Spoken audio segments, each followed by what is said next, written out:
अस्सलाम वालेकुम बच्चों, उम्मीद करता हूँ आप सब ठीक ठाक है, खैरियत से होंगे। इस वीडियो में मैं आप लोगों के साथ डेसिमल फ्रैक्शंस एंड परसेंटेजेस के कुछ बेसिक बातें डिस्कस करूँगा।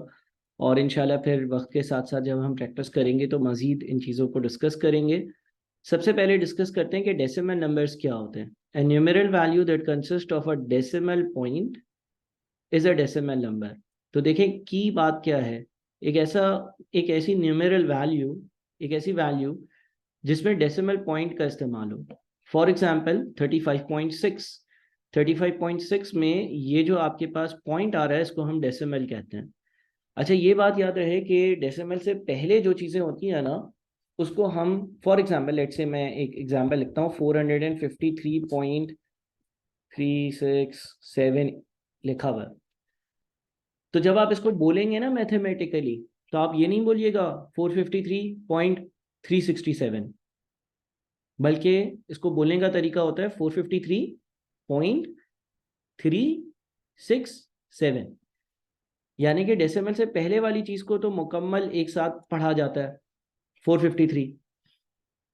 इसको आप 453 नहीं पढ़ते हो, इसको पढ़ते हो 453।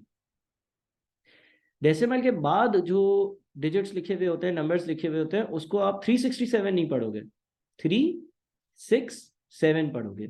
डेसिमल के बाद वाले नंबर्स को ब्रेक कर कर पढ़ा जाता है। तो अगर लिखा हुआ है 453.367, तो 453.367 प्रोनाउंस करने का, बोलने का सही तरीका नहीं है। या 453.367 ये भी बोलने का सही तरीका नहीं है। बोलने का सही तरीका है 453.367। ठीक है। Here the dot represents the decimal point, इसको हम डेसिमल पॉइंट कहते हैं। And the number before the dot that is 35 represents whole quantity. इस डेसिमल से पहले जो नंबर आ रहा होता है वो होल क्वांटिटी को रिप्रेजेंट कर रहा होता है। And the number behind the decimal point represents the fractional part. मिसाल के तौर पर लेट से आपने जो है ना वो क्या कहते हैं, 1.5 लीटर की कोल्ड ड्रिंक परचेज करी।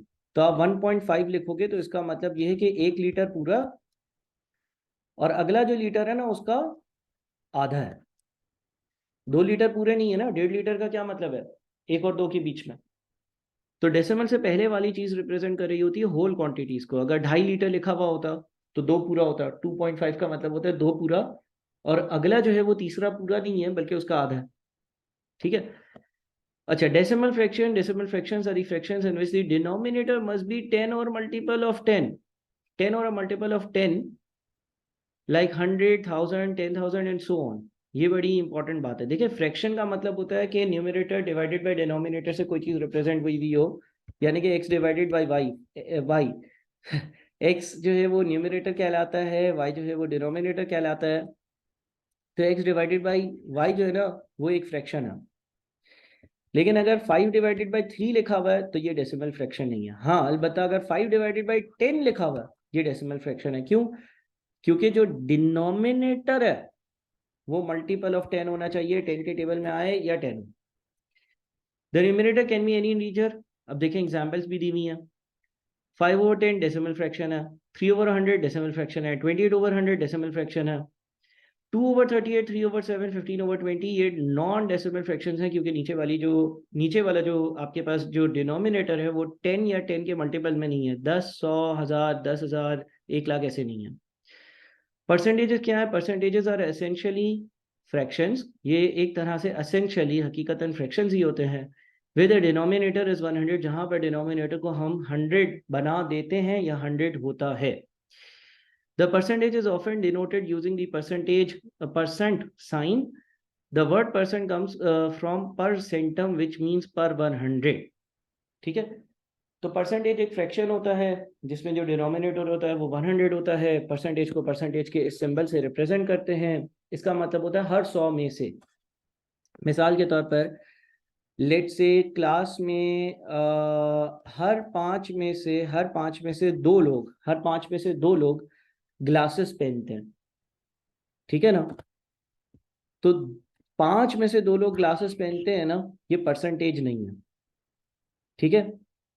अगर मुझे इसको परसेंटेज में कन्वर्ट करना है तो मैं करूंगा ये कि 2 को 5 से डिवाइड कर कर और 100 से मल्टीप्लाई करूंगा। अच्छा, मैथ्स का एक कानून होता है कि आप जो है ना बिला फजूल में 2/5 को अपनी मर्जी से 100 से मल्टीप्लाई नहीं कर सकते। अलबत्ता मैथ्स का ये कानून कहता है कि अगर 2/5 है तो किसी चीज को 100 से मल्टीप्लाई कर रहे हो तो साथ में 100 से डिवाइड भी करोगे। तो 2/5 को मल्टीप्लाई अगर करते हैं 100/100 से तो सर ये तो कैंसिल हो जाएगा। देखें, क्या इसको मैं यूँ लिख सकता हूँ 2/5 मल्टीप्लाइड बाई 100 मल्टीप्लाइड बाई 1/100। भाई ये और ये एक ही बात है।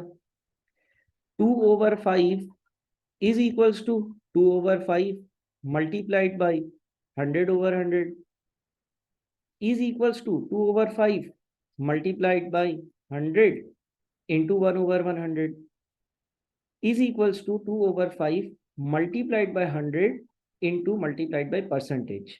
ये जो परसेंटेज का सिंबल है ना, इसका मतलब 1/100 होता है।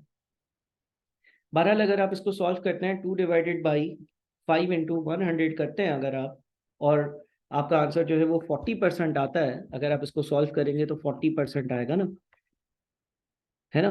5 1 ज़ा 5, 20 ज़ा 100, 2 इंटू 20 इज 40%। तो 40% का क्या मतलब होगा? 40% का मतलब होगा 40/100। यानी कि अगर आपके पास एक क्लास में हर 5 में से 2 लोग ग्लासेस पहनते थे, तो अगर क्लास में 100 लोग होते ना तो 100 में से 40 ग्लासेस पहनते। तो परसेंटेज क्या करता है? डिनोमिनेटर को 100 बना देता है। इसका फ़ायदा क्या होता है? इसका फ़ायदा ये होता है कि आप ये कंपेयर कर सको कि किस क्लास में ज़्यादा लोग, मिसाल के तौर पर यहाँ पर हमारी एग्जांपल के हिसाब से ग्लासेस पहनते हैं। मिसाल के तौर पर आपके पास एक इंस्टीट्यूट में क्लासरूम ए है, क्लासरूम बी है। क्लासरूम ए में 25 लोग जो है वो ग्लासेस पहनते हैं, क्लासरूम बी में जो है वो 30 लोग ग्लासेस पहनते हैं। क्लासरूम ए में 25 लोग ग्लासेस पहनते हैं, क्लास में टोटल जो है ना वो लेट से 50 लोग हैं। क्लासरूम बी में 30 लोग ग्लासेस पहनते हैं लेकिन क्लास में 100 लोग हैं। तो मुझे बताओ, अगर मैं 25 और 30 को कंपेयर करूं, अगर मैं क्वांटिटी देखूं तो हाँ, क्लासरूम बी में ग्लासेस पहनने वाले ज़्यादा लोग हैं। लेकिन अगर मैं परसेंटेज देखूं, यानी कि देखो, बाज़ाहिर तौर पर क्वांटिटी तो 30 ज़्यादा है 25 से, लेकिन फीसद की अगर बात करें ना तो 25 डिवाइडेड बाई 50 इंटू 100% ये बनेगा 50%। और 30 डिवाइडेड बाई 100 इंटू 100% जो है ना ये बनेगा 30%। इसका मतलब ये होगा कि अगर हम अगर हम परसेंटेज की बात करें, फीसद की बात देखें, अगर मैं क्लासरूम ए में जाऊंगा तो आधे लोग मुझे ऐसे नजर आएंगे जो ग्लासेस पहन रहे हैं। अगर क्लासरूम बी में जाऊंगा तो आधे लोग ऐसे नहीं होंगे जो ग्लासेस पहन रहे होंगे, बल्कि तकरीबन 30% होंगे, यानी कि 100 बैठे हुए 100 में से 30। या दूसरे लफ्जों में आप ये कह सकते हो कि अगर क्लासरूम में 100 बच्चे होते, 50 हैं भी, 50 में से 25 ग्लासेस पहनते, लेकिन अगर ऐसे ही 100 लोग होते तो 50 पहन रहे होते। और बी में 100 में से सिर्फ 30 पहनते हैं। तो होता ही है कि जब आप किसी चीज को परसेंटेज में कन्वर्ट करते हो तो आप ये देख सकते हो कि टोटल क्वांटिटी में रेशो कितना है। यहाँ पर रेशो उन लोगों का ज्यादा है, यहाँ पे उन लोगों का रेशो ज्यादा है, ए में उन लोगों का रेशो ज्यादा है। मिकदार टोटल से कंपेयर करी जाए तो ज्यादा है जो ग्लासेस पहनते हैं, 50% लोग ग्लासेस पहनते हैं। बी में ऐसा नहीं। बी में क्वांटिटी के तौर पर तो ज्यादा है ग्लासेस पहनने वाले, लेकिन टोटल में से अगर देखा जाए तो सिर्फ 30% है। अच्छा, कन्वर्टिंग फ्रैक्शंस टू परसेंटेजेस ये हमने डिस्कस कर ही लिया है। To convert a fraction to a percentage first divide the numerator by the denominator. यानी कि अगर आपको किसी चीज को, किसी फ्रैक्शन को परसेंटेज में कन्वर्ट करना है तो न्यूमरेटर को डिनोमिनेटर से डिवाइड करोगे। मिसाल के तौर पर 25 डिवाइडेड बाय 50 करोगे, then multiply the decimal by 100 और फिर उसको 100 से मल्टीप्लाई करोगे। इस वीडियो को अच्छे से देखकर और चीज़ें समझने की कोशिश करिएगा। बहुत शुक्रिया। अगली वीडियो में मजीद चीज़ें डिस्कस करते हैं। Thank you.